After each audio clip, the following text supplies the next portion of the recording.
Muito bem, você que está aqui nos assistindo no canal Missões na Europa, eu sou o missionário Cleiton Carvalho e hoje eu converso com Oleg Kurtinov.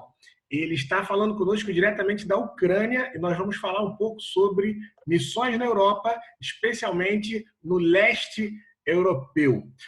Muito bem, seja bem-vindo, Oleg, ao canal Missões na Europa. Quero te dar as boas-vindas em nome de todo o grupo Missões na Europa e espero que essa nossa entrevista seja muito enriquecedora para as pessoas que estão nos assistindo e com certeza você fique sabendo, Oleg, que pessoas que são vocacionadas geograficamente também por Deus para estar servindo no leste europeu vão ser muito ajudadas com as suas informações que você vai trazer para a gente do leste europeu, especificamente da Ucrânia. Então, eu quero pedir, Oleg, como é um homem que a gente está entrevistando, não tem problema perguntar a idade. Não sei se também aí é assim, Oleg, a gente não costuma perguntar a idade das mulheres, né? Elas se ofendem.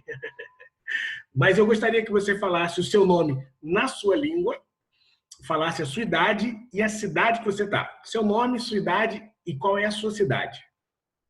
Meu nome, primeiro nome em russo, Oleg. Oleg. Em português se escreve como Oleg. E as pessoas falam Oleg. Oleg. Mas no meu idioma, Oleg. E sobrenome, no meu idioma é Kurtinov. Kurtinov. E no seu idioma, é Kurtinov. E geralmente, essa terminação de letra O e V, vocês trocam por O e dois F. Mas aqui se escreve OF, Kurtinov. Mas nós falamos Kurtinov. Tá, eu tenho 28 anos, 28 anos e minha cidadania é ucraniana, mas nacionalidade é russa. Muito bem, Oleg. E qual o nome da cidade que você está? O nome da minha cidade é parecido com outra cidade famosa, é Constantinopla, que fica na Turquia, mas a minha cidade se chama Konstantinovka. Konstantinovka é uma cidade pequena, que tem apenas 74 mil habitantes. Nós ficamos bem no leste da Ucrânia, perto com a cidade de Kharkovia. Kharkovia é a primeira capital da Ucrânia, quem sabe, fica perto, né?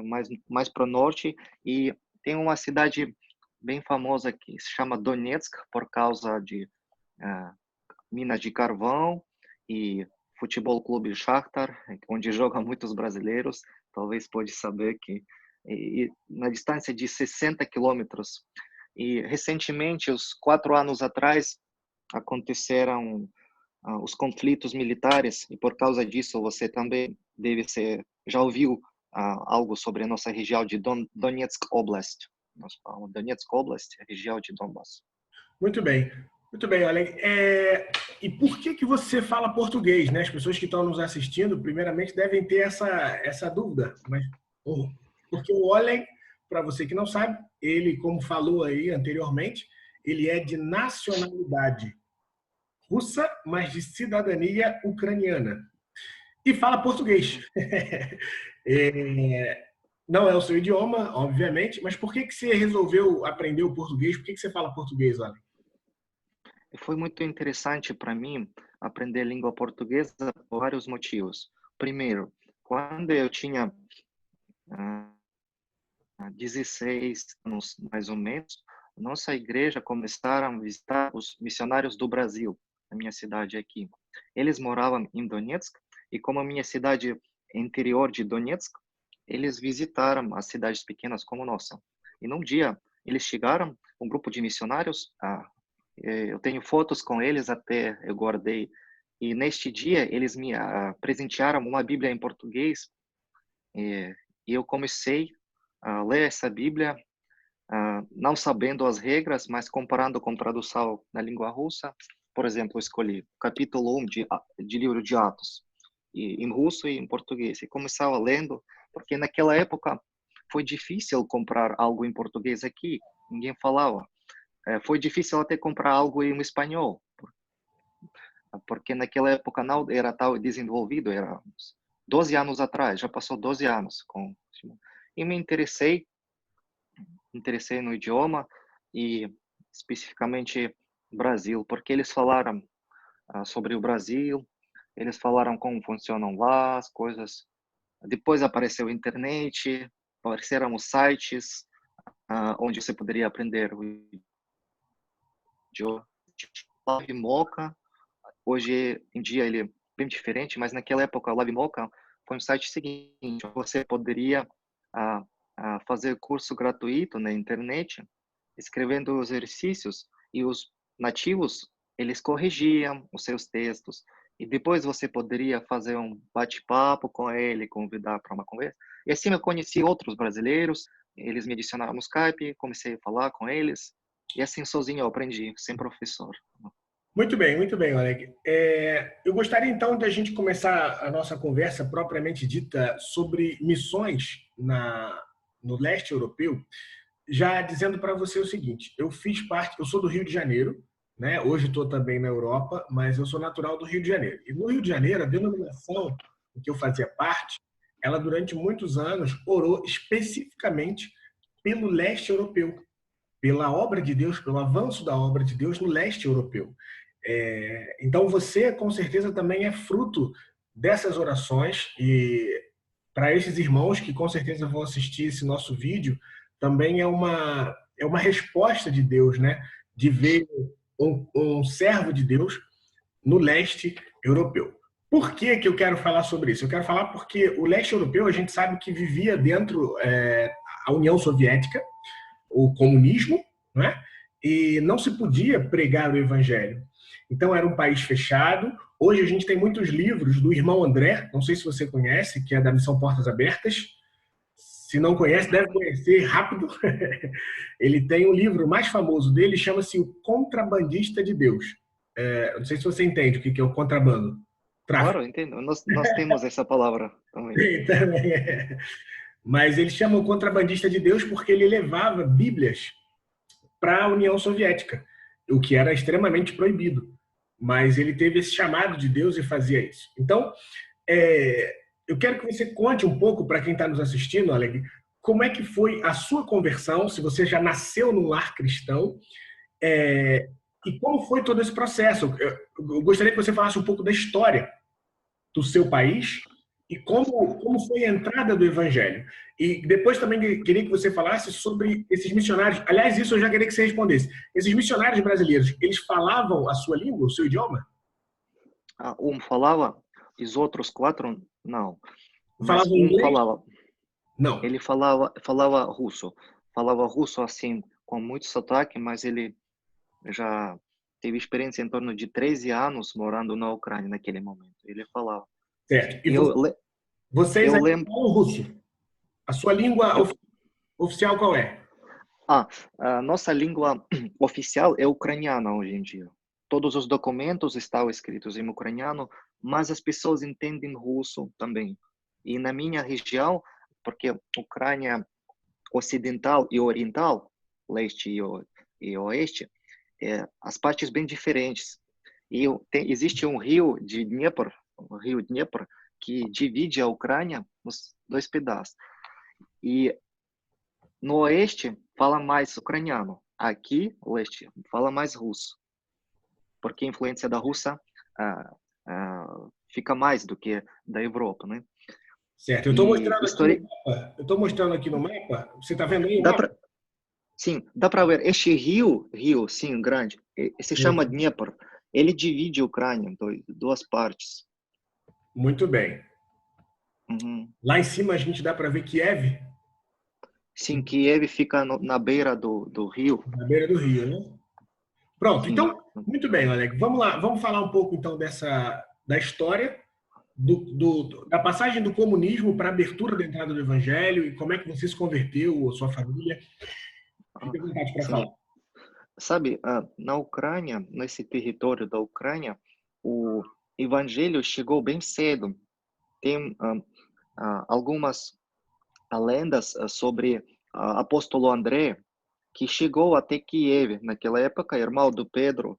Ele foi crucificado de cabeça para baixo, em Kiev. E ele pregou lá, e ele profetizou, tem uma profecia guardada dele, que nessa cidade vão aparecer muitas igrejas que tem hoje em dia. Quem vai visitar aqui, ele vai ver muitas igrejas lá, ortodoxas, a maioria são ortodoxas. E lá tem monumento do apóstolo André, que ele faleceu lá, ele foi morto. E o evangelho chegou já no primeiro século, mas oficialmente não. Oficialmente, um dos reis da Rússia Ivana, ele fez o quê? Ele se batizou no ano 988. Ainda o Brasil não existiu, não existiram muitos países, não foram descobertos. Mas aqui já pessoas tinham algum conhecimento do Evangelho. E a partir do ano 988 começou a história do cristianismo aqui. Aqui prevalece a Igreja Ortodoxa. Na Europa Central, onde vocês moram, França, Alemanha, lá tem mais catolicismo. E o Martin Luther, ele começou a lutar contra esse sistema do catolicismo. Vocês sabem bem o que aconteceu lá, é uma reformação, né?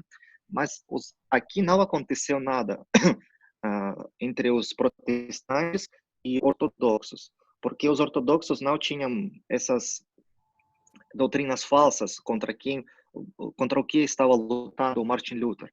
E até os ortodoxos falam, se o Martin Luther estava morando aqui, ele era o nosso irmão, nunca aconteceria nada. Mas como o protestantismo chegou aqui, aos poucos, pouco a pouco, começando com Pedro I, que estava morando na Rússia, em São Petersburgo, ele começou a visitar a Holanda, a cidade de Amsterdã, para aprender como construir os barcos, navios, para receber essa experiência e depois deixar esse conhecimento lá na Rússia, como construir, fazer as coisas bem. Ele convidava as pessoas da Europa, e essas pessoas da Europa, eles construíram as pequenas igrejas protestantes lá, começando do século XVI, XVII, já pouco a pouco, mas nunca tinha tal poder como na Europa, o protestantismo aqui, o evangelismo. Eu não posso falar muito para gastar seu tempo, porque é muita informação, mas voltando à União, chegou o momento quando aconteceu uma revolução vermelha na Rússia, 1917, 100 anos atrás, praticamente. E quando chegou este poder bolchevique, eles fizeram comunismo e um dos pontos importantes para eles foi destruir a religião, porque Deus não existe, nós estamos construindo o nosso reino e nós não precisamos da ajuda de Deus, porque tudo está nas nossas mãos. E toda a doutrina sobre Deus pode destruir o comunismo. Eles prenderam, deixaram presos muitos sacerdotes da igreja ortodoxa. Tem muitas pessoas das igrejas evangélicas que já existiram, os batistas. Aqui aconteceu como? Primeiro existiam batistas. Dos batistas já saíram um grupo de pessoas que começaram a falar nas línguas repartidas, orando nas línguas, como está escrito na Bíblia. Eles acreditaram neste dom, e os batistas não entenderam assim. Eles entenderam que se você ora nas línguas, você tem que outra pessoa interpretar o que você está orando, porque nós não entendemos essas línguas. E eles brigaram e começou nova onda dos pentecostais, eles se falam. Mas eles saíram das batistas aqui, eles se dividiram.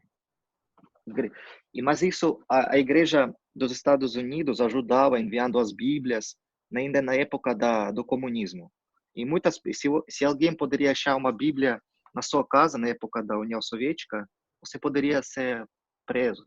Então, as pessoas não tinham muito conhecimento sobre a Bíblia, e quem tinha deveria se esconder, porque poderia ficar preso. Mas tudo isso acabou no ano 1991. Eu nasci no ano 1990.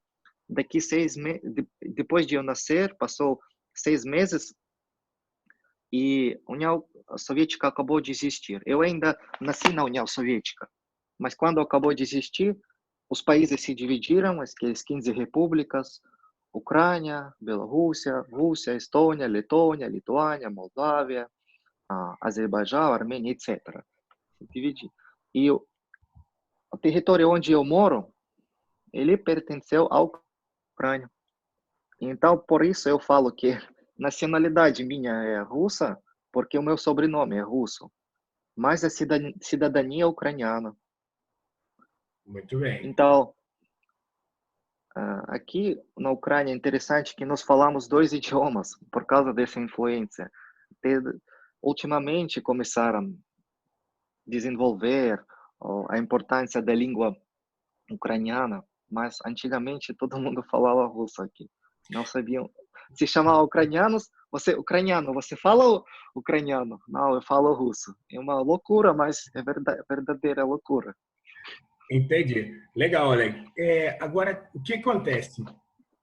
Essa divisão dos pentecostais e os batistas, nós também tivemos isso em todo mundo, na verdade, isso aconteceu, né? Mas a sua família, ela já era cristã? Ela já, quer dizer, pentecostal, como você faz parte de uma igreja pentecostal? Sua família já era? Então, minha avó, ela já faleceu. Quando eu nasci, depois de nascer, ele- eles levaram, eles me levaram para a igreja, eles me batizaram na infância, porque minha avó era ortodoxa. E minha mãe não, e meu pai não, e toda a minha família não. Mas no ano 1996, a minha mãe se converteu na igreja pentecostal e depois disso eu comecei a frequentar os cultos com ela. Então, eu não nasci numa família evangélica, mas eu me tornei evangélico ah, por causa que a minha mãe se converteu, depois meu tio, Muito outros bem. membros da família. Muito bem, Oleg. Então, quando você nasceu, você já pegou uma transição, né? Era o final do comunismo, não é isso? Sim, final, bem final. E depois houve, então, uma liberdade para se pregar o evangelho aí, ou ainda era muito fechado? Depois disso, se abriram as portas para tudo, inclusive a religião. Depois disso, entrou muita coisa boa e entrou muita coisa ruim também. Com esse. Eu já não tinha controle muito na fronteira, entrou muita droga, entrou muita coisa ruim. O país, a situação econômica era muito difícil, né? Porque o país acabou de existir. O dinheiro que você tinha guardado no seu banco em rublos, ele queimou, né? Saiu, não existe o país. Por exemplo, você tem na sua conta 10, 100 mil reais. Hoje tem, amanhã você vai ao banco, o país não existe, você não tem esse dinheiro. Pessoas roubaram um pouco, quer dizer, alguém roubou e o país não existiu, as pessoas passavam muita fome, desemprego, pessoas que trabalhavam poderiam não ganhar o salário durante 6 meses, sem ganhar. Foi muito difícil. E o evangelho também entrou dos Estados Unidos. Os Estados Unidos investiu muito. Começaram a visitar a Ucrânia, a Rússia, muitos pregadores dos Estados Unidos. Foi muito fácil abrir uma igreja. As portas se abriram, né, para tudo isso. Muito bem. Era um período em que os países do Ocidente oravam muito por isso, né? Para que o evangelho chegasse e houvesse essa liberdade para o evangelho ser pregado aí no seu país, aí na sua região. Agora, Oleg, o governo ucraniano hoje, qual é a política hoje no país? É uma democracia? Como é que funciona hoje a política do seu país? Temos a mesma coisa como no Brasil, tem um parlamento, né? E tem democracia, sim. Só que no papel é uma coisa, na vida é outra, sabe? Tudo é roubado, compra, tem muita burocracia, tem muita falsificação, tem tudo se compra e tudo se vende, né? Quem tem mais dinheiro tem mais poder, sabe? Essa é a realidade, infelizmente. Sabe, eu não poderia esquecer de falar uma coisa que de todos os países da União Soviética, a Ucrânia era um país que abastecia quase toda a União Soviética por causa da nossa terra preta, que é muito fértil, os nossos recursos, temos muitos recursos. E quando acabou de existir a União Soviética, todo mundo pensava que a Ucrânia vai se tornar um país um dos mais ricos, ou o mais rico de todos. mas aconteceu algo que, ao contrário, né? Roubaram tudo, destruíram as usinas, venderam tudo, venderam terras e, sabe, e a posição, sabe, a localização da Ucrânia é muito estrategicamente é ruim para os ucranianos, porque a Ucrânia fica no meio da Rússia, que é o poder mundial, e Europa. E a Ucrânia fica no meio, sabe? E você pode ver isso na posição. E embaixo tem uma península da Crimeia, que hoje em dia essa península pertence já à Rússia. É um lugar muito estratégico, sabe? E a Ucrânia, essa posição, eu acho que por causa disso nós sofremos muito. A Ucrânia é um país que sofreu muito na Segunda Guerra Mundial, o primeiro país que foi invadido através dos alemães. No ano 1935, aquela fome, a Holodomor, que nós falamos em ucraniano, fome que faleceram 4 ou mais milhões de pessoas na época do Stalin, da fome. Chernobyl, você sabe bem, isso também fica na Ucrânia. E muitas coisas ruins aconteceram. Uma terra, não sei porquê, mas sofreu muito a Ucrânia por causa talvez dessa posição local que fica aí. Hoje em dia tem este conflito militar dos separatistas que disseram que nossa região não vai pertencer à Ucrânia, vai pertencer à Rússia. É por causa dessa posição.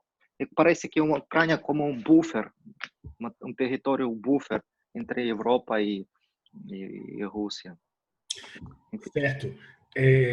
Então, você já falou aí a questão desses conflitos recentes que nós acompanhamos do mundo todo. E hoje o país está em paz ou ele ainda está em guerra? Qual é o nível de guerra, o nível de paz que está aí? Então, algumas cidades estão controladas por separatistas e aquela divisa à frente, o território onde ficam soldados ucranianos e na outra parte já controlado por outras pessoas. E essa faixa não se move, não muda durante os últimos 3 anos ou 4 anos. Então não acontece nada, mas eu não sei, eu não fui para lá pessoalmente, mas pessoas dizem que todo dia morrem algumas pessoas porque eles atiram e atiram os mísseis seus para lá no território e outros respondem, sabe? É uma guerra, uma loucura, como para mim, sabe? É algo parecido como lavagem de dinheiro, porque não se dividiram as pessoas que estão em cima, eles não conseguem marchar algo em comum e por isso outras pessoas sofrem. Entendi. Então, e como é a questão das finanças no país ucraniano? Como é a prosperidade? Como é que é a sociedade hoje? As pessoas todas vivem bem? Há fome na Ucrânia? Quais são as necessidades sociais da população ucraniana? Sabe, quando quando começou este conflito, o preço de gás, água, tudo aumentou, porque nossa economia dependeu muito da Rússia. Porque da Rússia nós recebemos gás, outros recursos naturais, e como esse conflito, as negociações acabaram e o preço acabou aumentando para nós. E nossa moeda caiu em 3 vezes depois desse conflito. Por exemplo, se comparando com o Brasil, hoje $1 vale R$ 4, por exemplo. E imagina se no Brasil $1 vai valer R$ 12. Então as pessoas se empobreceram em 3 vezes, falando assim. Mas os salários não cresceram muito. E hoje é isso que está. Quanto vale $1 hoje na Ucrânia? Hoje vale 27 hryvnias, se não me engano. 27. $1 para 27. Entendi. Uhum. O ideal seria quanto aí para vocês? $1 valer quanto? Valia antes 8, né? 4 anos atrás valia 8. Isso para Um vocês para 8. isso seria uma economia estável? Foi mais fácil viver, mas não era tão legal, mas Mas era mais. pessoas se sentiram melhor. Por causa disso, muitos ucranianos vão trabalhar à Polônia, à República Tcheca, para trabalhar lá, 3 meses e voltando com dinheiro para casa. Entendi. Oleg, e qual é a relação da Ucrânia hoje com a União Europeia? Ucrânia, hoje em dia, aconteceu uma coisa boa também com este presidente novo. Ele ah, fez o seguinte, que nós, com nosso passaporte, nós podemos ficar 3 meses sem visto na União Europeia. Antes não era assim. Mas nós não podemos trabalhar oficialmente também, mas podemos ficar como turistas. E Ucrânia queria ser um dos membros da União Europeia, mas isso é impossível.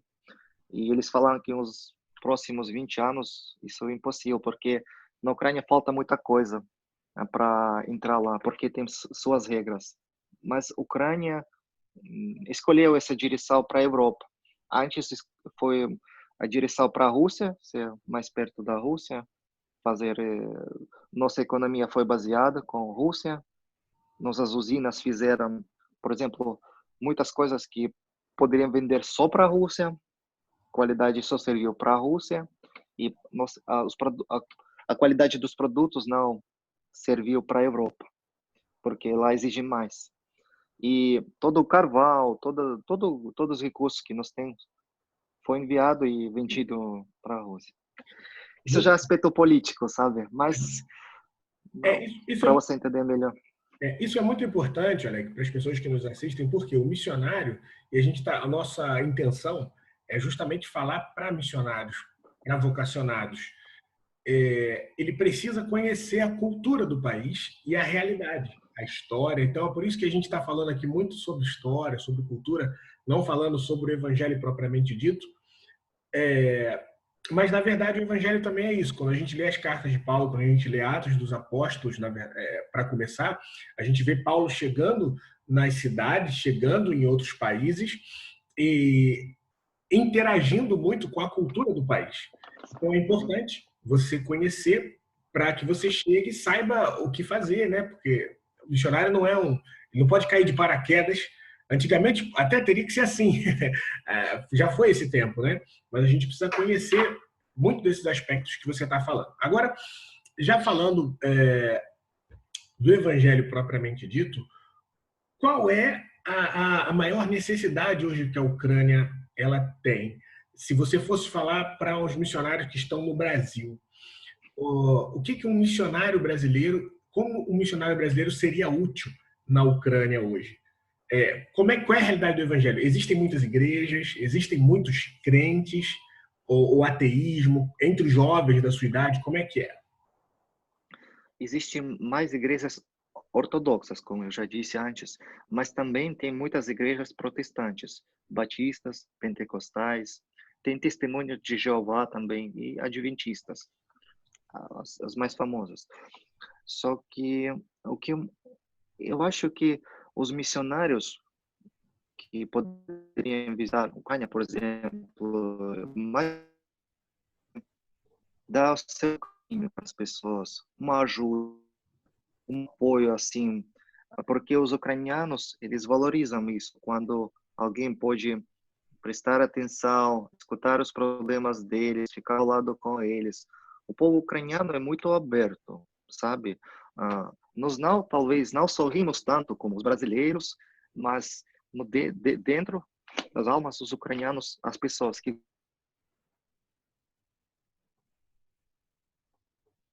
Pode falar, Oleg. Alô? Oi, pode falar. Não sei se caiu a conexão. Então, então o povo ucraniano assim é bem aberto para os estrangeiros e nós gostamos muito de receber e hospedar pessoas, principalmente os missionários dos outros países, tal longe como o Brasil, vai ser bem tratado o brasileiro aqui. E ucranianos, nós gostamos de pensar assim profundamente. Só um minuto, Oleg. Acho que você virou seu celular. Você virou seu. O meu celular era assim, Isso. e agora tá bem? Agora tá bem. Sim. Então, é isso, sabe? Hum, mais importante é prestar sua atenção para as pessoas daqui, ficar com eles, morar perto deles, ah, escutar eles. Ah, pessoas não exigem muito daqui, sabe? Certo. Mas Esse, quando você entra na confiança do ucraniano, ele vai se tornar seu amigo, sabe? Mas juventude, sobre juventude, hoje em dia a nova geração piorou, sabe? Piorou em todos os sentidos. É, sentido da caridade, né? Carência, sentido de amor, paciência. Um pouco mais difícil fazer amizade hoje em dia com os jovens, mas é possível também. agora, olha, Gui, todas as pessoas aí, as pessoas são muito religiosas, ou é como aqui no Ocidente da Europa, na Europa Ocidental, onde existem muitos ateus. Aqui no Ocidente, França, Portugal, Espanha, a maioria dos jovens, eles são ateus, eles se dizem ateus. Como é que é o jovem na Ucrânia? Menos, bem menos. Aqui as pessoas são mais assim crentes na alma. A maioria fala, eu não frequento igreja, mas na minha alma eu creio em Deus. Eles falam assim, essa resposta. Eu não frequento a igreja, mas na minha alma eu creio em Deus. Ele existe. Tem poucos ateus, eu encontrei poucos. Existe, mas não tanto. Aqui, por exemplo, não tem homossexualismo como na Europa. Aqui isso é difícil de entrar aqui por causa dos fatores culturais, tradições, sabe? Isso é algo que vai demorar para chegar aqui, eu acho. Porque E- aqui, nossa, Entendi. É, então, assim, como é que um missionário, o que você diria para um missionário para ele se preparar para ir para a Ucrânia? Primeira coisa, o idioma, né? A gente sempre fala isso. Eu particularmente não conheci no Brasil cursos de ucraniano. Eu sei que tinha curso de russo. Se ele falar russo, ele consegue já se sair bem, mas o ideal é sempre o ucraniano, né? Que é a língua do país. Além do sim. idioma, como é que o missionário ele tem que se preparar? Assim, porque uma coisa, para nós brasileiros, eu estou na Europa hoje, mas para nós brasileiros é muito difícil compreender o que é a igreja ortodoxa, porque nós não temos praticamente igreja ortodoxa no Brasil. Para nós isso é muito difícil, muito diferente. Então, como é que o brasileiro ele deve se preparar também teologicamente para lidar com os ortodoxos? Porque eles são maioria na Ucrânia, não é isso? São mais do que os católicos. O brasileiro é acostumado a falar com os católicos no próprio Brasil, a falar do evangelho, a falar do evangelho puro e simples, né? Para não uma guerra de religiões, mas para falar de Deus, de uma verdadeira relação com Deus. Porque esse é o nosso objetivo missionário, não é implantar uma religião, mas é falar da verdadeira relação com Deus. Mas nós temos esses nomes, né? O catolicismo e o protestantismo, mas não temos ortodoxo. Como é que um missionário brasileiro ele vai lidar com isso aí? Os ortodoxos, eles não respeitam muito os protestantes, porque os ortodoxos, considerados que têm história de 2000 anos, a partir dos apóstolos primeiros, eles têm essa continuação de sacerdotes, etc. E a doutrina da Igreja Ortodoxa, eu estudei ela, eu gostei um ano para estudar tudo isso. É muito interessante e é algo que pode ajudar muito para os protestantes no ensino, aprendizado. Só que a prática da Igreja Ortodoxa é diferente do que está escrito no ensino deles. Tem poucas pessoas que leem Bíblia, tem poucas pessoas que abrem essa Bíblia, mas tem bastante pessoas que vão frequentar os templos deles para manter os costumes, as regras, feriados, festas. A briga acontece nos quais perguntas? Quando eles começam a falar com protestantes, os protestantes falam: por que vocês assim idolatria os ícones, porque vocês beijam os ícones, porque vocês guardam os ossos dos santos, Por que você batiza as crianças? Porque e tem outras perguntas que eles, mas na verdade não tem muitas assim coisas diferentes. Tem muitas coisas em comum no ensino, pelo menos que eu li, comparei ensino da Igreja Ortodoxa, mas na prática os protestantes leem mais Bíblia, têm mais conhecimento da Bíblia, abrem essa Bíblia mais. A poeira quase não é conservada em cima da Bíblia, né? Não junta muita poeira, porque abre mais a Bíblia. Por isso eu fico mais com protestantes, porque eu vi que as pessoas gostam de ler, eu sempre me interessei nisso. E é isso, sabe? É, até conversando com o sacerdote da Igreja Ortodoxa, que estudou vários anos no seminário, você pergunta a ele, abre o Evangelho do Feofá no capítulo 5. Ele vai abrir, vai tentar, mas não existe o Evangelho do Feofá, sabe? Mas ele vai pensar que existe. Tem pessoas que abrem o livro de Isaías, ele vai tentar abrir este livro no Novo Testamento. Tem pouco conhecimento, mas eles mais mantêm essas regras, seus costumes, história. E sobre o idioma, melhor aprender, eu acho, que o russo, e depois do russo aprender o ucraniano, porque o russo é muito parecido com o ucraniano. Porque com língua russa, o missionário ele pode ficar na Ucrânia, na Bielorrússia e na Rússia. Sim. Esse país. E na Letônia entendem russo, na Lituânia, na Estônia, na Moldávia, Azerbaijão, Armênia, Geórgia, Cazaquistão, Quirguistão, Tadiquistão, Uzbequistão, estes países entendem a língua russa. E Certo. Então, para um missionário, ele seria a língua russa. Nesses países que você falou, se fala muito o inglês também ou não? recentemente, as pessoas começaram a aprender inglês, mas na Rússia, na Ucrânia, na Bielorrússia, é difícil achar alguém que fala bem inglês, até no aeroporto, até nos lugares internacionais, terminal, etc. É um pouco difícil, complicado, mas ultimamente pessoas começaram a se empenhar nisso. Certo. Então tem que aprender russo. Uma outra coisa, para um missionário viver hoje na Ucrânia, o missionário brasileiro, eu não tenho essa informação e não sei se você tem. Em relação ao visto, o que é preciso para um brasileiro estar na Ucrânia? Legalmente, É você uma sabe? carta de convite daqui, e eu não sei como lidar bem com os documentos, mas não acho que é muito difícil, porque eu já vi que muitos americanos fizeram isso, as pessoas da Europa, e o brasileiro também pode fazer isso.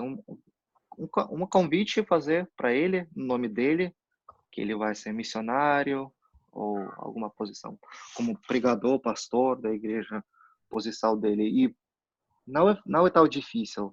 Existe uma burocracia, mas não é tão difícil porque a Ucrânia está aberta para isso. Por exemplo, na Rússia, falar abertamente na rua sobre Cristo, você não pode. Mas você pode avisar o governo da cidade, prefeitura, falando que naquele dia, em tal horário, das 11 até 1 hora da tarde, nós vamos colocar uma tenda em tal rua, onde nós vamos distribuir os nossos livros, jornais, e você pode colocar a sua tenda, mas não pode andar pela praça e falando, escuta, arrependa-os, batiza-os para ser salvo. Não pode falar isso.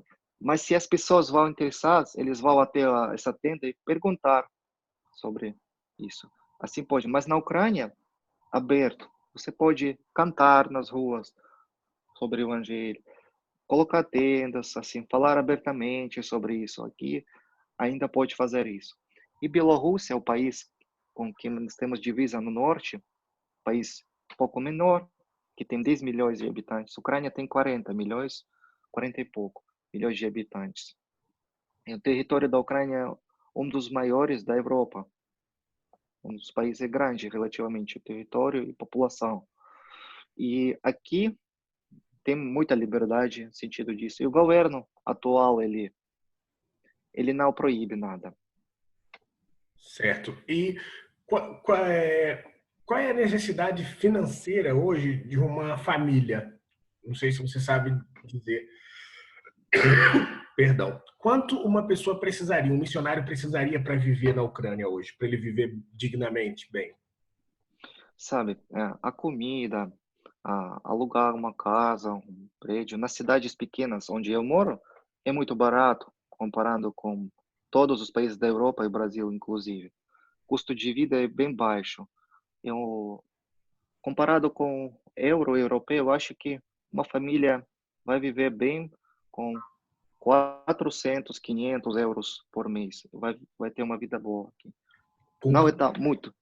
com 500 euros por mês, ela consegue pagar o aluguel, comprar comida, eh, todas essas coisas com 500 euros. Sim, é possível. É possível. Até se economizar, até com 300 pode fazer.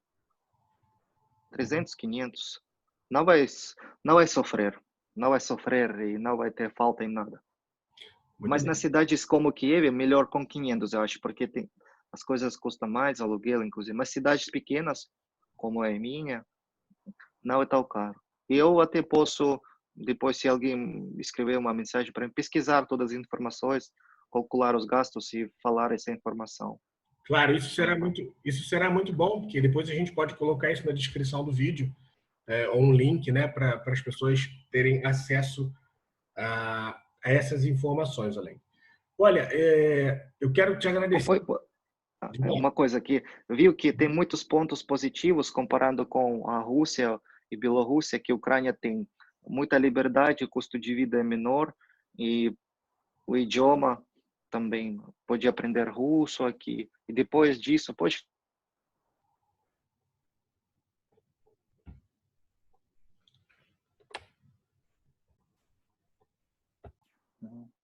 Pode falar. O custo, o custo de vida na Ucrânia é mais baixo, você não vai gastar tanto como nos outros países, e pode começar aqui e vai aprender o russo, o ucraniano aqui, para depois usar este conhecimento de idiomas nos outros países eslavos. Quem fala russo e ucraniano pode, em futuro, aprender sérvio, polonês, que é muito parecido. Você pode morar na Rússia, que a Rússia é grande, para servir lá, na Bielorrússia, Estônia, Letônia, Lituânia, os países bálticos, países balcanos, os países como Armênia, Geórgia, Azerbaijão já é um país muçulmano, mas também pode ir para lá, Cazaquistão, lá, estes países que participaram da União Soviética, todos eles até hoje falam russo. Eles têm este conhecimento, nas escolas eles aprendem Muito bem. russo. Olha, agora, uma outra coisa. Existem muitos muçulmanos na Ucrânia? Não, não tem muitos, mas tem as mesquitas deles. Até na minha cidade tem, cidade pequena, uma mesquita tem. Tem pouco, mas tem, mas não tem muito, muito, não. Na, Certo, na, na Rússia já tem mais, porque a Rússia é uma federação de várias repúblicas, né? certo. A Ucrânia não, a Ucrânia não. Bom, Oleg, eu quero agradecer muito a você por esse tempo que se disponibilizou para estar falando com os brasileiros, missionários, vocacionados. E espero que isso ajude muito. E quero que depois na verdade, nós vamos fazer isso, né? Você autorizando, vamos colocar o seu contato lá, o seu WhatsApp, para que as pessoas possam estar falando diretamente com você, tirando mais dúvidas, informações sobre como chegar na Ucrânia. E muito obrigado por esse tempo. Que Deus te abençoe e continue te fortalecendo no seu chamado, na sua missão, no que você tem feito aí com os adolescentes, que eu sei que você trabalha, né? E que Deus prospere o seu trabalho e te ajude a avançar. Queria que você fizesse aí suas considerações finais, deixando a sua mensagem final aí para quem estiver te assistindo. Sim, muito obrigado também pelo convite. Eu sempre gostava de falar com brasileiros, porque as pessoas são muito abertas, como vocês e você.